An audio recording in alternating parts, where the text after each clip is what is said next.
Welcome everyone today to our conversation about voting in this critical election, as we're saying, with your mind in mind. We're going to be just a few sort of housekeeping things. We're going to be recording today's session, and it's going to be available on our website, the Fountain House website, www.fountainhouse.org, and all of our social media channels. We're going to be tweeting with the hashtag vote with your mind in mind, or with your mind in mind. So please do follow, please do live tweet, and we'll be excited to follow those things. If you have questions, of course, you can put them into the chat. You can also, we're going to be monitoring our social media feeds, and if questions come in through those channels, we're happy to take those as well. We're really excited today to have this conversation. My name is Dr. Ashwin Vasan. I'm the president and CEO of Fountain House. I'm also a physician, a public health doc, and an epidemiologist. And with that hat, I'm also a professor at Columbia University's Mailman School of Public Health and their College of Physicians and Surgeons, where I still practice primary care medicine once a week. For those of you who don't know Fountain House, we're a 72-year-old nonprofit that was started here, based here in New York City, that pioneered an innovative community-based recovery model called the Clubhouse to support people with mental illness to really have the opportunity to live healthy and connected lives, free from isolation and stigma and discrimination, and where they're respected as full and equal members of the community. As an organization, we fight for improved health, for increased opportunities, and for reduced social and economic isolation for people living with mental illness everywhere. And we embrace not only civic inclusion of the people we partner with and work with, but also we embrace the principles of public health, understanding that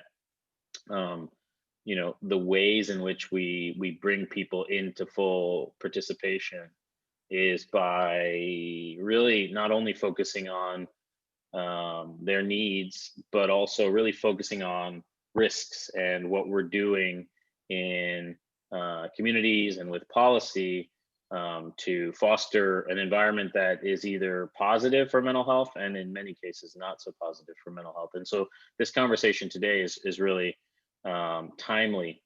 The model that Fountain House created has inspired 300 similar projects in 37 states across the United States and in 30 plus countries around the world. And so we're really bringing that network together, using that national and global platform to advocate together for policies and for a political system that really supports mental health and public health. And of course, that ties into why we're here today. I think you're all aware there's an election coming up, and this is really an opportunity for voters who care about mental health to consider and vote for candidates who support mental health policies. But as you probably appreciate, mental health is not an issue that is normally regarded as a political issue. As we think about the kitchen table issues that have dominated American political discourse for decades and longer, you think about things like the economy, you think about things like jobs, you think about things like healthcare and our healthcare insurance system, you think about things like immigration and criminal justice, you think about things like housing policy, and increasingly you think about civil rights and racial justice, but rarely do you hear politicians talking about mental health as one of those core electoral platform issues. And we're starting to see that change, but it's not going to change all by itself. It's going to change because all of us here in the conversation really push that forward and demand it of our electoral officials, our appointed officials, and for people seeking office, because we know that those kitchen table issues, which I described, they have a massive impact on mental health. Whether it's jobs or income or inequality, racial justice, those have massive impacts on our mental health, not only as individuals, but that of our families, our communities, and of our entire society. And there are big costs to pay at the human level, at the social level, and at the economic level for failing to advance policies that support mental health. This was true. The need to really focus on mental health was true long before COVID. Over the last 10 years, we've seen a rise in deaths of despair, as people call it, deaths from suicide and drug overdose, and from the effects of alcoholism. Those are proceeding for the last 20 years, really. And now we have COVID. We have this incredible, once in a generation, once in a lifetime, once in a century pandemic, really, that's affecting us and straining our mental health. And we're starting to see that in the data. Rates of depression symptoms are threefold higher than they were prior to COVID, according to a recent JAMA study. Almost 50% of people, according to the CDC, have either started or increased their substance use, have seriously considered suicide, or are experiencing trauma-like symptoms. So, and we're just at the beginning of that wave, what we've been calling at Fountain House and others have been calling a second pandemic of mental health issues that are really going to need to be reckoned with. And the way that we reckon with those things, and the way that we create a society able to respond to our mental health crisis, is by affecting change in our political system. This is important for our presidential election, of course. It's also important for state and local elections, including things like district attorneys, public advocates, judges. They all play a role in what gets funded and what policies are in place that directly and indirectly impact mental health. Last week, Fountain House released a voter guide called Vote with Your Mind in Mind that describes various key areas to consider for any voter around mental health, including things like healthcare, housing, criminal justice, amongst others. We'll put a link in the chat, and I encourage you to read that, and as we're having this discussion, and as well in the future. Just a note about the guide, and of course this conversation, Fountain House is a 501c3 nonpartisan organization. So we don't, at this point, we don't endorse candidates, but we do support policies and programs that advance and support mental health and public health. We're live tweeting, as I mentioned, at #VoteForMentalHealth. It's also in the chat, so we encourage you to join the conversation that way as well. So joining us here today to talk about this, I'm really pleased to have Dr. Abdul El-Sayed and Vivian Cosentino to have a pretty informal conversation, and also to take your questions.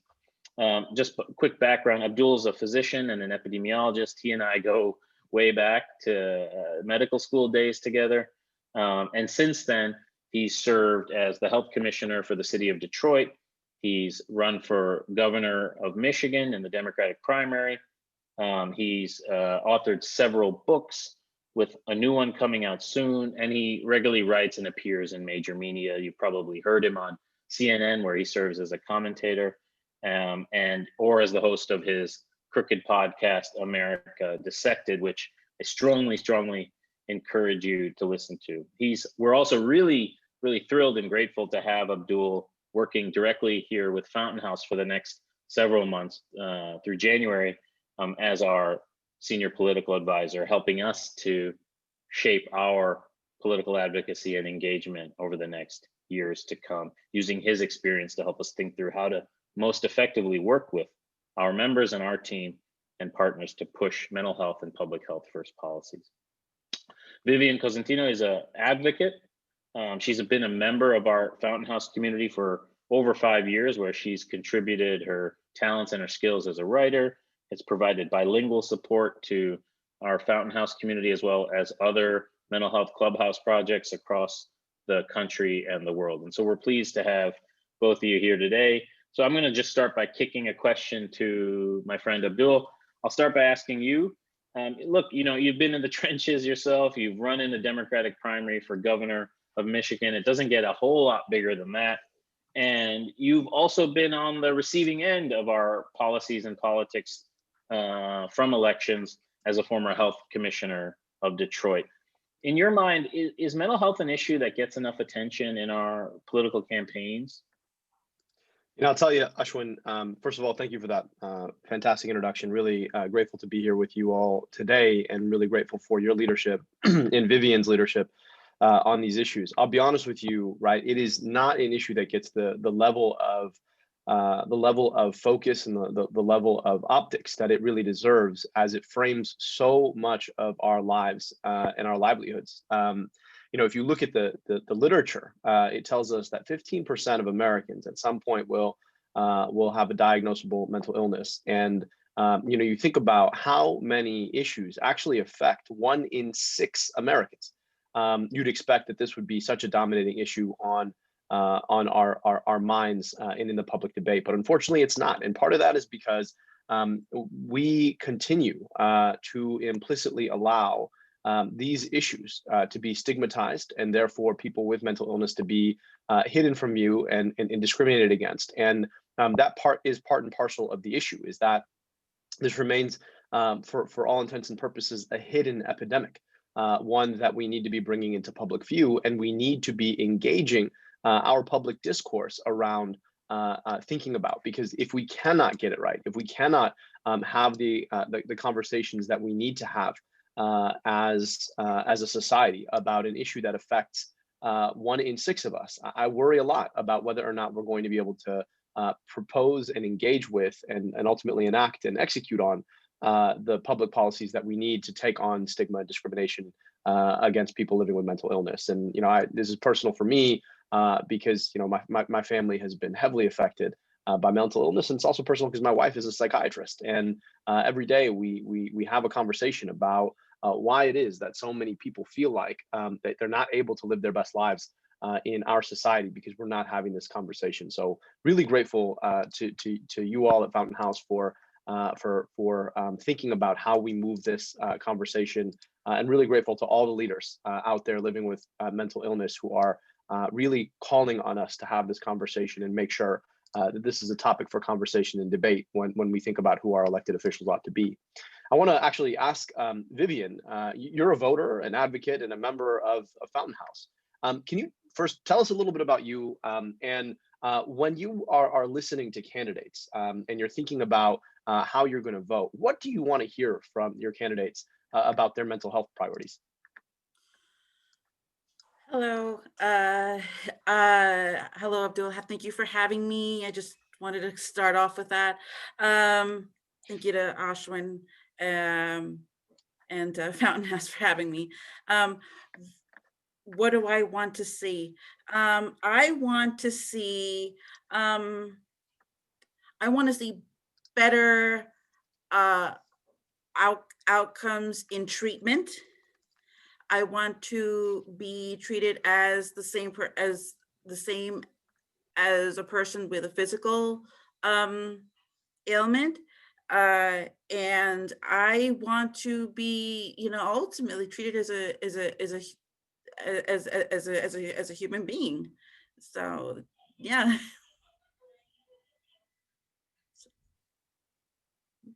Yeah, thanks for that, Vivian. I mean, I think that's what we're all really trying to strive for at Fountain House, is to create environments where people feel dignity. Throwing this question out to both of you, and I'd love to hear your different perspectives on it. Voters, as I kind of alluded to in the opening, voters don't often make the connections between mental health and politics, for reasons, some of which Abdul outlined: stigma, discrimination, but also really a lack of awareness of how the policies that you think are being made over here on this issue over here really impact mental health. And so I kind of want to bring that to light a little bit through the lens of very specific questions. And so in every election, right, we talk about perhaps the number one issue we talk about, or at least the one that you hear on the news the most, is it's about the economy, right? It's about the economy, stupid, is like the phrase that we hear all the time.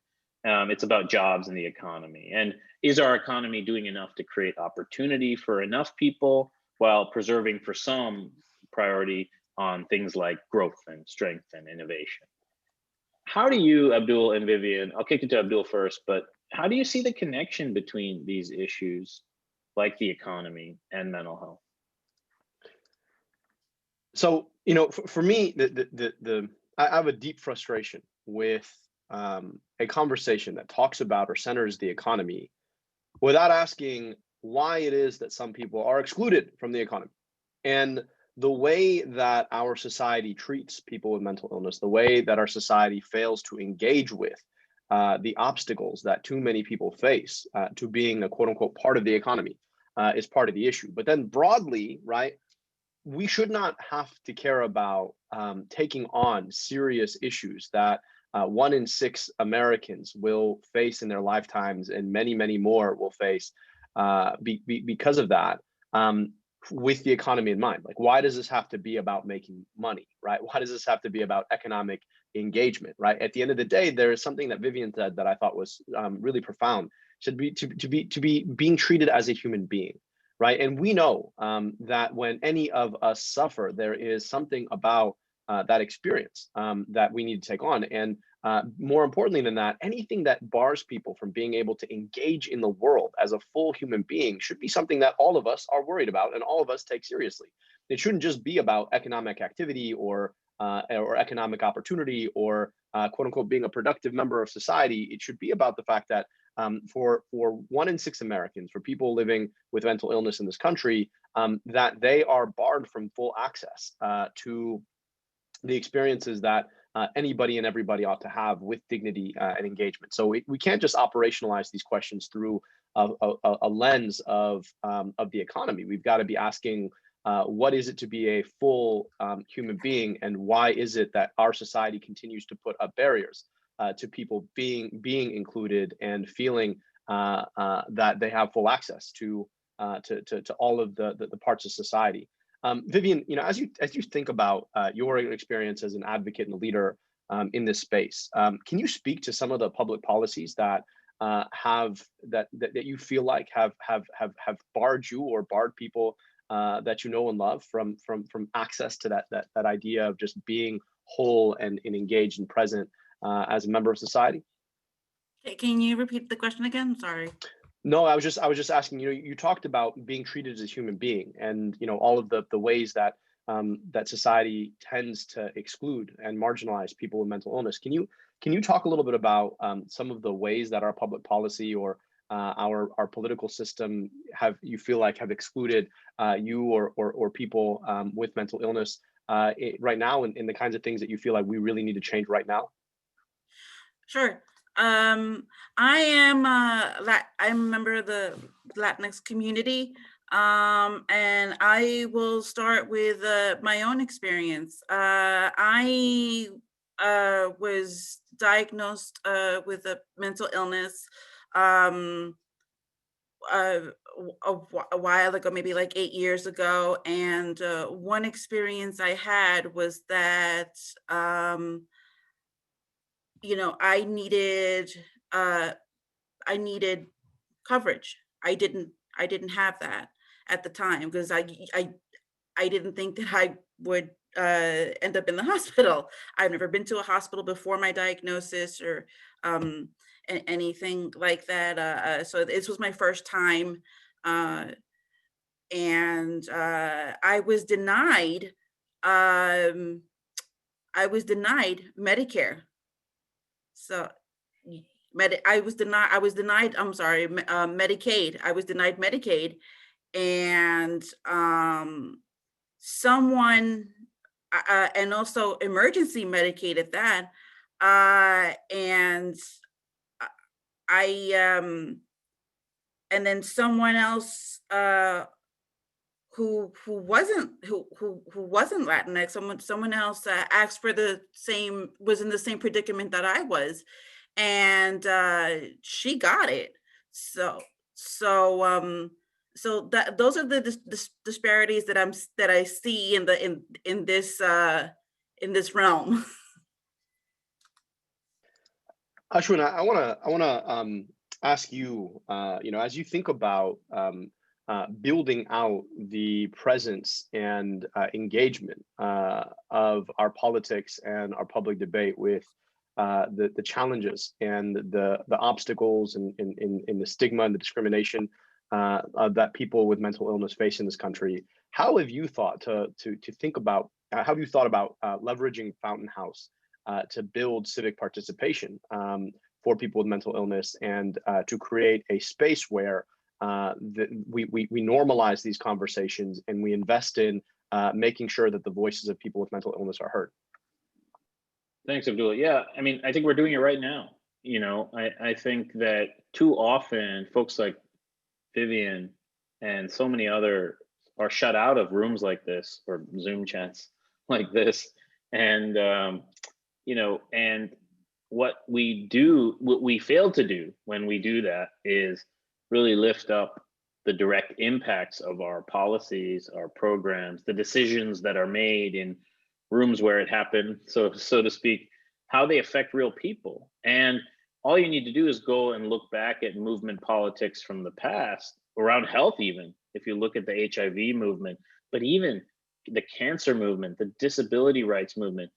What were the things that really made those effective movements? When people directly impacted people brought their voice to the forefront. It's not about me or you, even, Abdul. It's really about the Vivians of the world stepping up and telling their own stories about how the choices someone's making in the abstract in Washington or Albany or any place around the country are really impacting their lives and impacting their mental health. So I think what Fountain House has is a history, a 72-year history of serving people here in New York and inspiring services to people in 37 states across the country and 30 countries around the world. And that's a groundswell, that's a movement, a grassroots base of people that should be speaking up for themselves about what they want out of our systems, what they want out of our elected politicians. And you know, it's on us at Fountain House to help them, support them, provide those conduits, and provide the capacity building to allow them to really show who they are, which is full human beings and not illnesses or problems or productive or non-productive people. They're human beings that require and deserve dignity.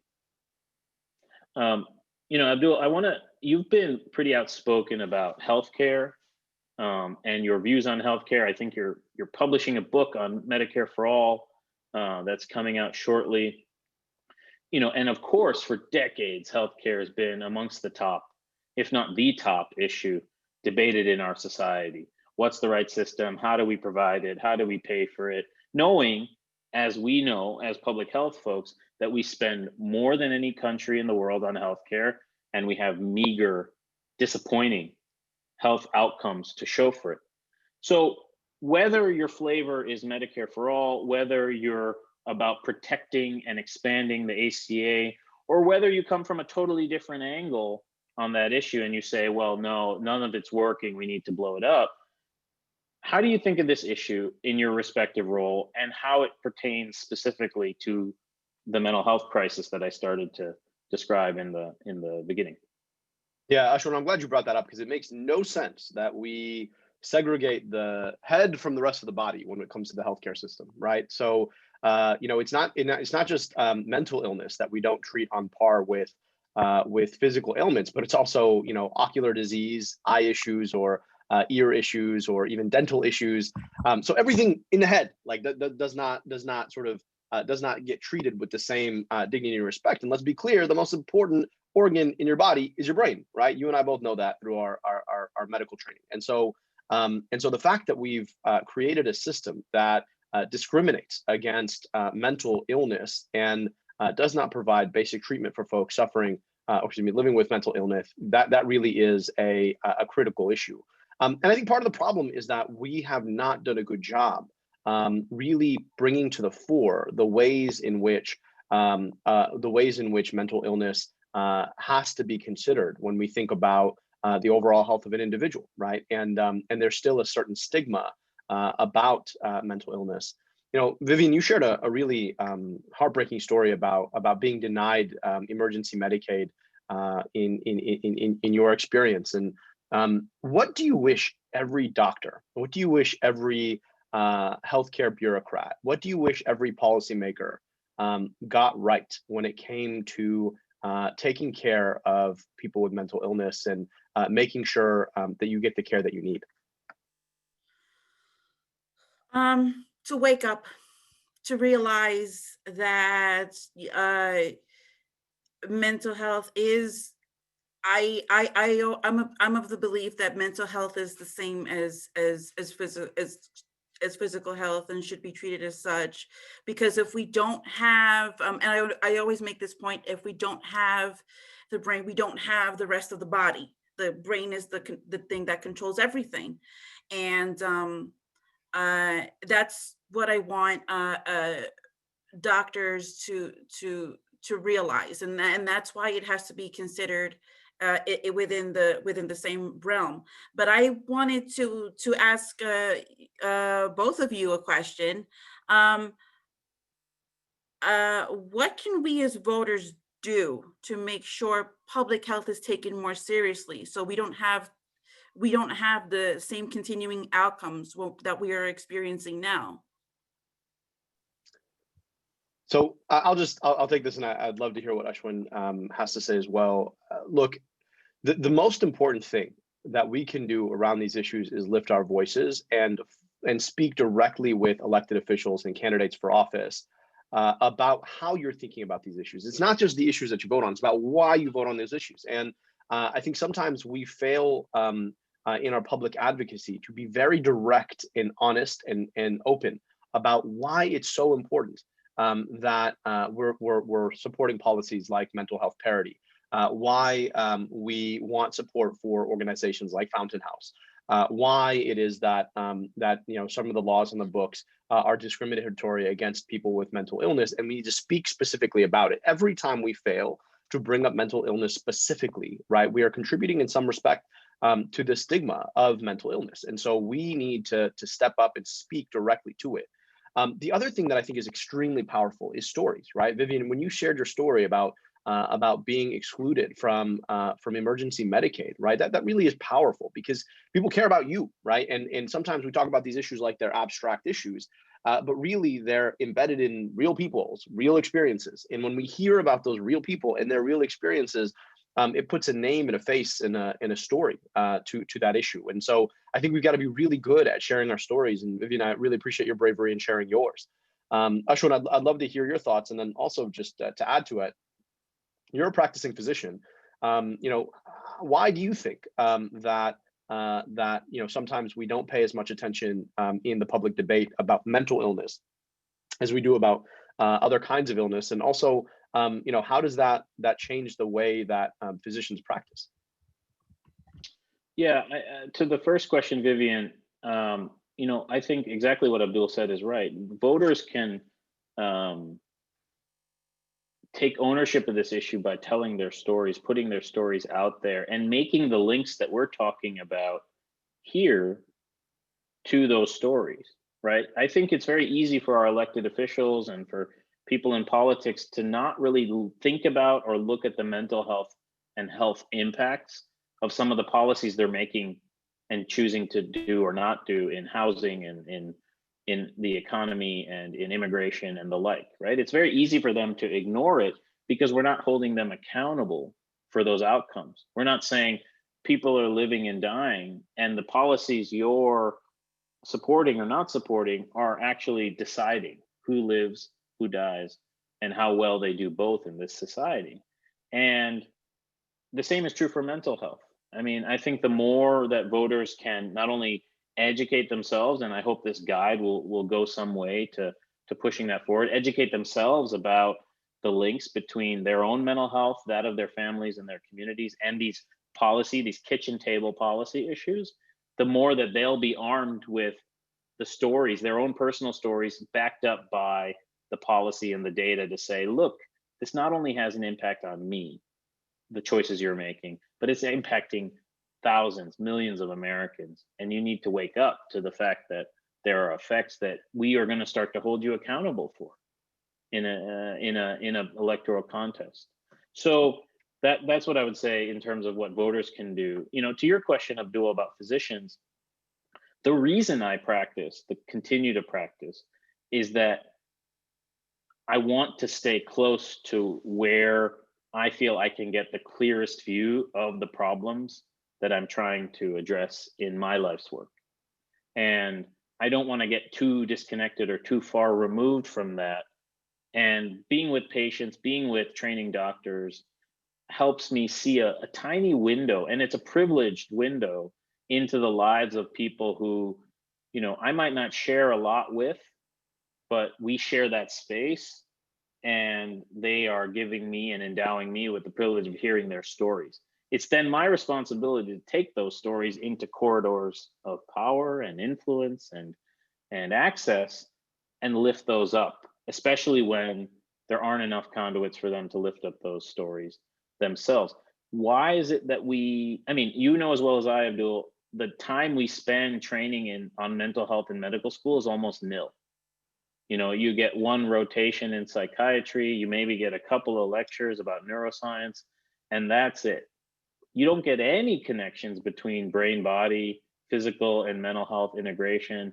And maybe things are changing, but I think for for centuries, physicians and health practitioners have been trained in that way, that there is that these things are somehow not valued equally. And that comes down to, in my estimation, basic garden variety stigma and discrimination, in that we look at mental health problems as personal afflictions and something that you can just choose not to have, much in the way that we think about addiction or other issues as choices.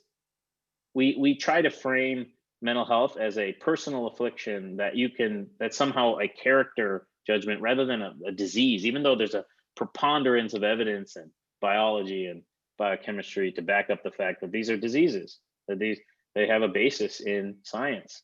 And so I think you're working up against centuries of culture and history and training in the medical establishment that says, well, don't waste your time thinking about that. I can't tell you how many times I've heard from my senior doctors when I was training, oh, just get psychiatry on that, or just get a counselor, get them social work. They'll figure that out. It still happens today. I have to actively tell my residents sometimes, hey, no, this is the issue. It's not an ancillary issue to their diabetes or whatever problem. It is the central issue, and that's affecting the rest of it. And so it's up to us as individual providers to sort of model that behavior, but we've got to also, as we talk about who to lobby and who to educate, it's about people like Vivian and members and people living with mental illness actually getting access to those folks setting the standards. The American Medical Association, the American Psychological Association, the folks setting our medical school curriculums and training the next generation of the health workforce need to know that people prioritize this. You can no longer create this artificial divide. And so we've got our work cut out for us, but at least we have a path forward, and we've got people like Vivian ready to go to help us. And to that point, Ashwin, I would like to add to what you were saying. We have to get doctors, physicians, people in power to recognize that the illness part is just one part of me, of my fellow members. And we do a lot. I have seen it for myself. Like, we get involved in a lot. We work, we volunteer. We are active in our recovery, and why not have our and to that end, why not have our recovery as our own responsibility? Why can we not take a responsibility in our own recovery? And I think that we we're the best. We're the best teachers. I think that people who who suffer with mental illness are the best teachers, and that we can actively go to our representatives and let them know, hey, this is what we go through, and this is who we are. Please, hear my story, and then and just and then have Yeah. them decide, right? So, I totally couldn't agree with you more. And the old adage, the people closest to the problem are closest to the solution, or the ones who should be leading the solutions. mhm. And I talked earlier about how this is not, we obviously have this massive presidential election in front of us, but really there's a lot that can be done at the state and local level. And just as an example, as Vivian mentioned, our own Fountain House members have been incredibly active in Albany and at the city level in doing very simple but important things, like lobbying elected officials for half price Metro cards to get on the subway. That seems like a very small thing, but it's so important to the daily lived experience of people who are marginalized. And so the fact that folks speaking up for themselves was able to get that change through, in large measure due to Fountain House and its members, is a testament, just a very small testament, into what the potential is for people living with mental illness to be their own best advocates. I want to, I think I sort of have like one last question, kind of connecting us to what the zeitgeist is saying, and I think that, I think we can agree, whatever your political stripes are, I think we can agree that our democracy itself is at one of the weakest points, certainly in my living memory. And I'm sure everyone on this call might agree that whatever your political affiliation, our democracy is weakened, our institutions have been weakened, and we're going to have to do quite a bit to revitalize those institutions, whoever's in charge.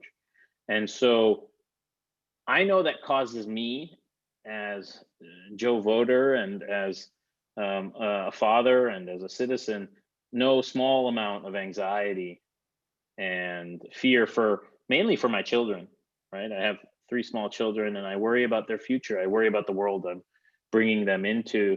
I worry that there are massive challenges ahead of us that our democratic institutions are not up to the task of addressing, and that my children's generations and those after it are going to be bearing the brunt of that. And so I want to throw the question to both of you. How are you, when you try to think about democracy, can be a kind of an abstract concept, but it's also a very tangible one. How do you think about the quality and the strength of our democracy, Abdul, and an issue like mental health at the personal and the political level? Look, I think that so much of our democracy right now feels so harrowing because there's an underlying challenge to our basic security, and our political system is part of that. And as you feel the democracy itself rocking in its base, and you watch as leaders and elected officials undercut that democracy. It speaks to a certain fear for the future that I think is also undergirded by a failing healthcare system, precarious housing, an educational system that has delivered less and less to fewer and fewer people, and the sort of assault on our democracy is just another part of that. And so it is scary. It's a scary time, and I as well, I'm the father of a small child, and I think a lot about whether or not she'll have the same access to democracy that we've had. And I don't have to go all that far back to know what it's like to be in a society where there isn't democracy. My parents immigrated from Egypt, where there is no democracy, and I remember what that was like to even be in that society for a short period of time. And so we've got to remember what's at stake here, and recognize that unless we're able to have a coherent conversation together that centers our insecurity and seeks to bring to the fore people who are marginalized most in our society, that this grand American experiment, may fall for naught, and we all have a responsibility to protect that. But part of that is also just making sure that democracy works for everyone, right? The challenge I think we're having right now is all part of this question of what do people with power get to do with power? And part of the problem is that people with power have been able to systematically marginalize people without power for a really long time. And because of the nature of stigma, people with mental illness have been some of those who've been marginalized the worst. And so we have to preserve our democracy, but also demand of our democracy that it centers people who have not been centered, who have been explicitly marginalized in the past, and that it works for all of us. We got to remember that this country was founded on a set of ideals. We hold these truths to be self-evident, that all men, and that should say people, are created equal. And equal means that it does not matter the circumstances of your life, that you should be dignified and uplifted by our policies and our politics. And that hasn't happened. Vivian, you said something that I thought was really powerful about centering, right? And Ashwin, you talked a lot about that too. This notion that it's not about people like me and you, right? Who are advocates in this space. It's simply advocates in the space, but it's also about people who are advocates with their lived experience, right? And I really appreciated that point, which is, it's one thing to sort of be an activist in an area because you feel like it's the right thing. It's another entirely to be an activist in an area because you feel like it's the right thing because you've lived through that experience. And Vivian, as you think about organizing and building out and leading on these issues, how have the conversations gone with people who live with mental illness as you talk about the importance of getting politically active? Are people receptive to it, or do they feel like it's never really going to actually change? Or is there some place in the middle where people find themselves, and what will it take to really get folks invested in making this kind of change, who are from this community and need to be the center of the action and the conversation? Well, I think because of the way that treatment for mental illness has existed for so long, what I keep hearing is that it's never going to change. And that's not necessarily true. With your voice, with uh, activism, with with research, it all comes together. And as we all know, your voice is your tool to um be heard, and that's what we need more of. We need to be heard.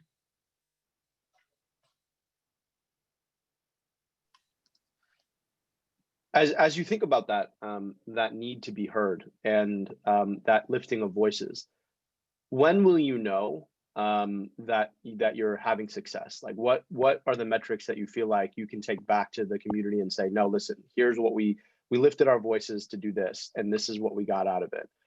What is that feedback? Like, what are people waiting for? And how is it that you feel like we need to get there so that we can continue to build a number of voices, a choir, who are all singing from the same choir book, leading on this issue? We need to write our representatives. That's one thing that's a big thing that I always think about. We need to really write our representatives. We need to look at the metrics, and then we need to be active in creating solutions for for our lived experiences, and we're the only ones who are going to do it. So So I want to just take a second to take a few of the questions that have come up in the chat. One of them comes from Zeus. How do we bring the issue of mental illness to the fore with the political official, and how often? And I'll just offer a couple of thoughts, but kick it to Abdul. I mean, a lot of this is access, and a lot of this is being sort of equipped with the ability to tell the stories that we've been talking about and link it to the decisions that that politician is actually making.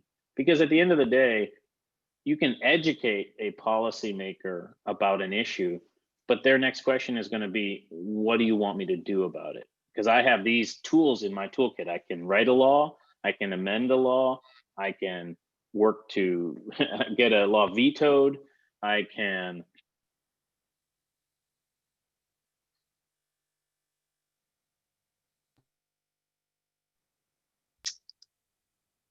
Ashwin, I think we lost your sound there for a second.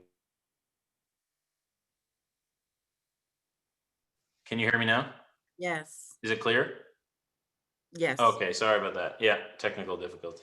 Yeah, you know, I mean, I think they have tools, like any job, they've got a set of tools at their disposal. And those tools are the ones that they're going to want to know what they need to do with to address the issue that you're educating them about. So I think, you know, it starts with conversations like these. Let's make the connections. It starts with the voter guide. How do these issues that those folks are voting on, how does something like the stimulus bill in terms of COVID recovery, how does that important for mental health? What's inside of it that actually has provisions for mental health? What do we need to do to protect those provisions or expand those provisions or expand funding for mental health in those kinds of bills? Just as an example, we need to educate ourselves, prepare with enough information to be able to then go with the body politic of people who live with mental illness to Washington, to these places, and say, this is what we want. This is what we expect from you. This is what we demand. And this is why. Abdul, do you have other thoughts? Yeah, I would say that the number one, early, often, and consistently, right? That is the most important thing that you can do with a public official is lobby them early, often, and consistently. And then don't forget that there's a whole process of elections that that you need to be prepared to engage with, right? It's one thing to say, here's what I think you need to do, right, while you're in office.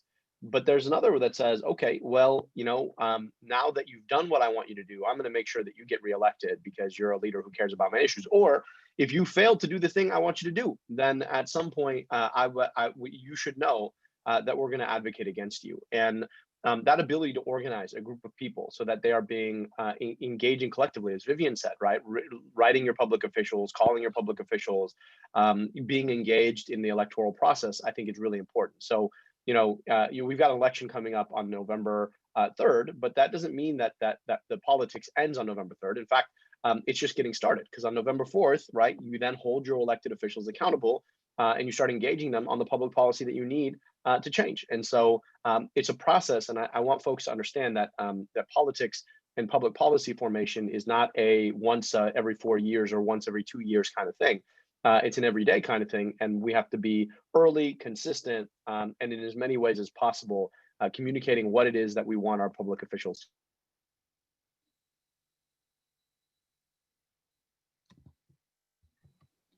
Vivian, do you want to ask the next question from the audience, and we can try to address that too? Sure.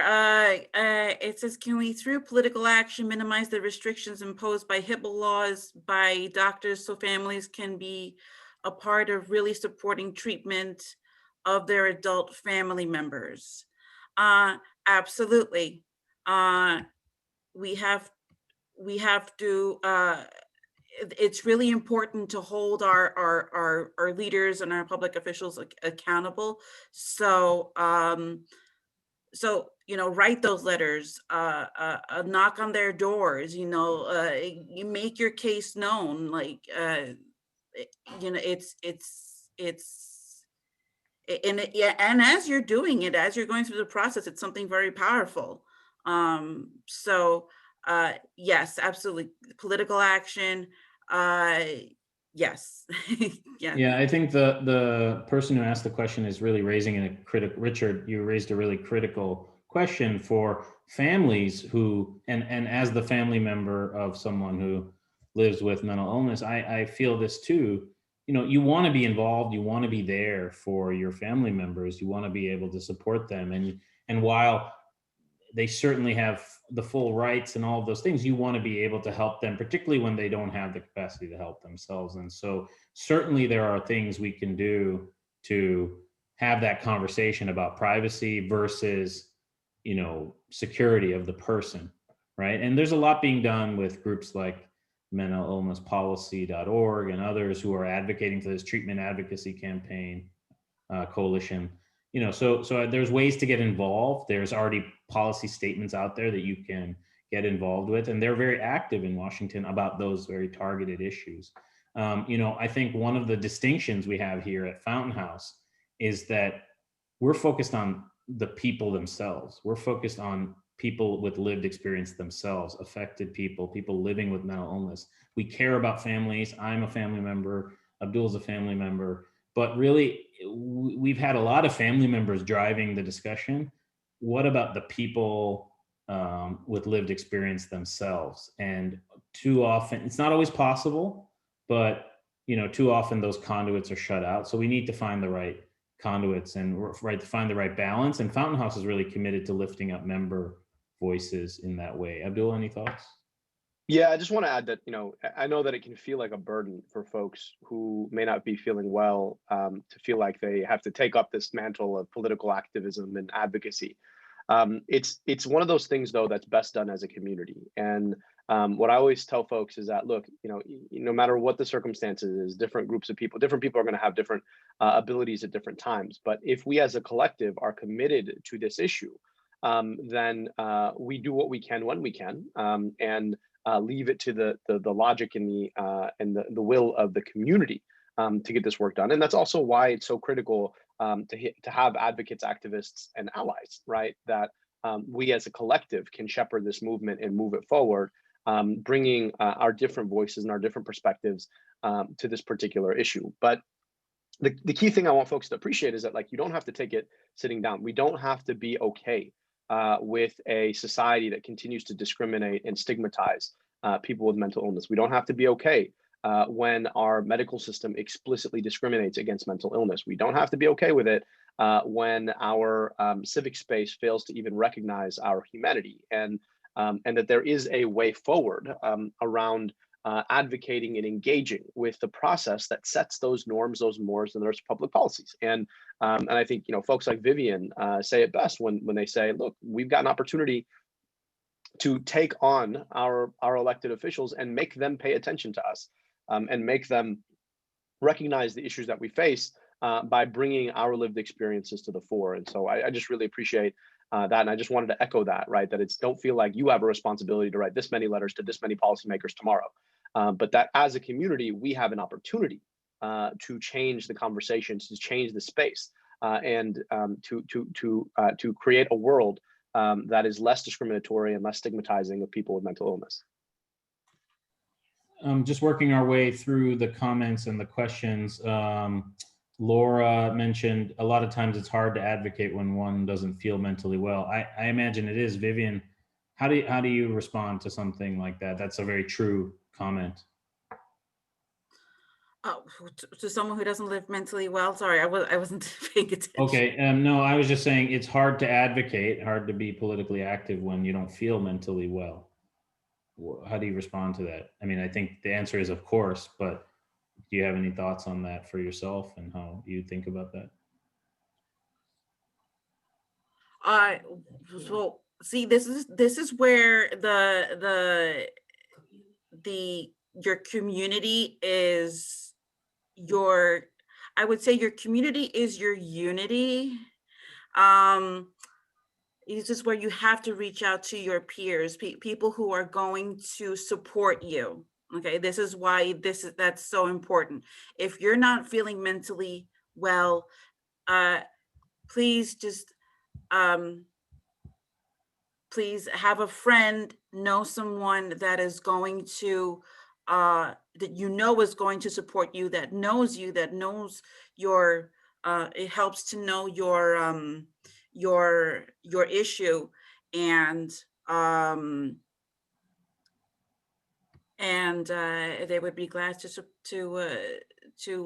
carry your cause. Yeah, I think that's a really powerful thought.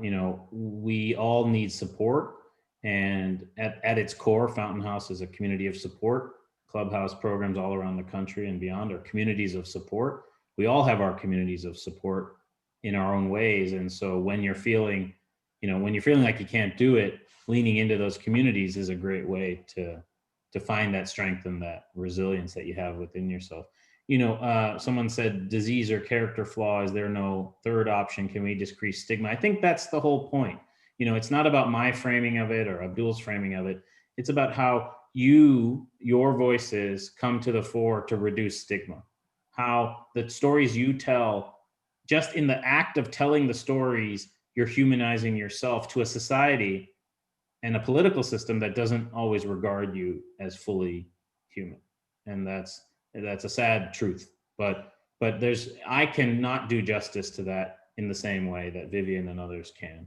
Laura had a question about her experience as a crisis intervention team worker and the fact that it's being downsized.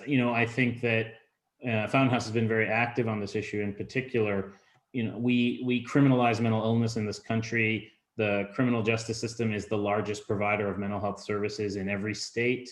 And we have gone from institutionalizing people in psychiatric hospitals to closing those down and trans-institutionalizing them in jails and prisons across the country, which to my mind is a human rights violation, let alone it's just not particularly effective, right? It doesn't actually get people better, allow them to recover, and certainly it doesn't allow them to reach their potential.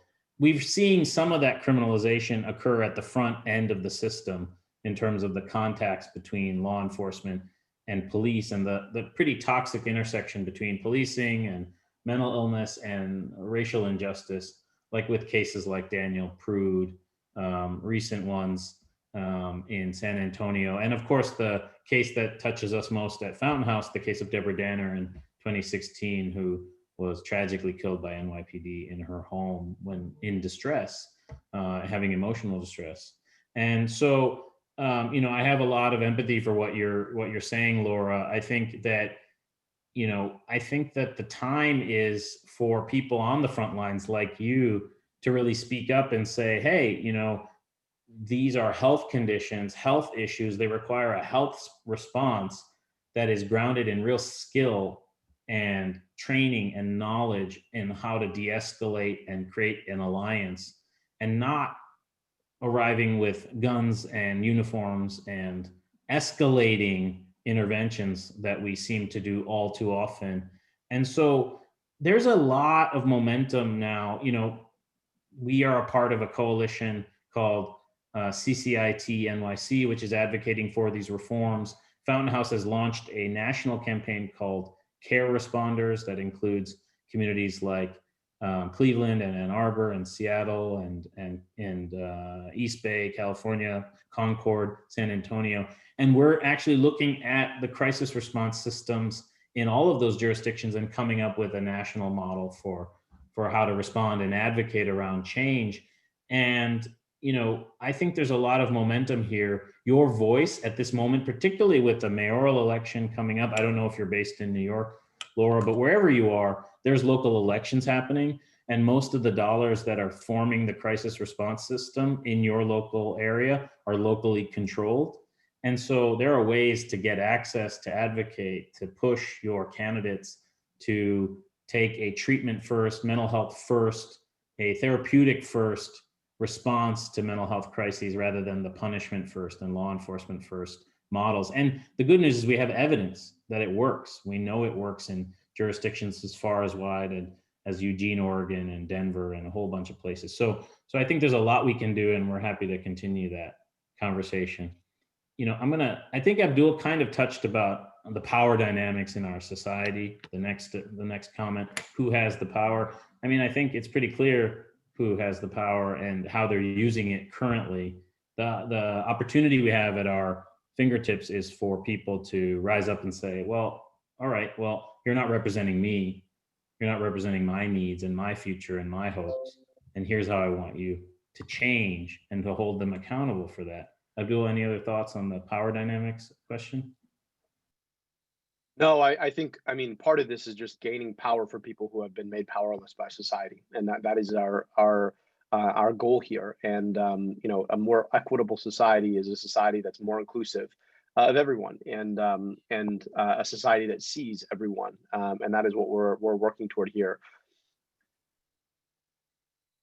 So I'm mindful of time. We're at 1 o'clock. This has been just an incredible discussion, and you know, it really represents a stake in the ground for Fountain House.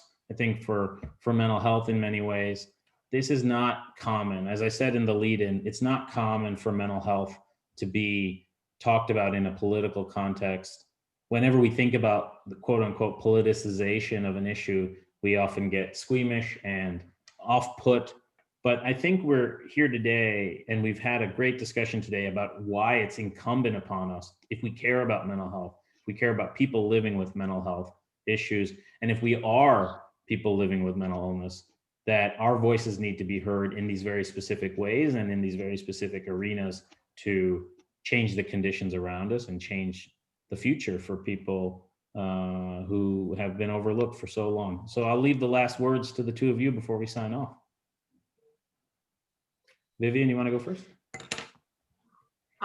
Vote. It's the strongest tool you have, and see you at the polls. Absolutely. Mhm. I've got nothing to add. That is exactly the right message. Thank you, Vivian, and Everybody thank you, vote Ashwin. on November 3rd. For those of you who, if you need any support in doing so, Fountain House is there to stand with you and to support you. And good luck to everyone, and be well and be safe. And Godspeed. Bye-bye.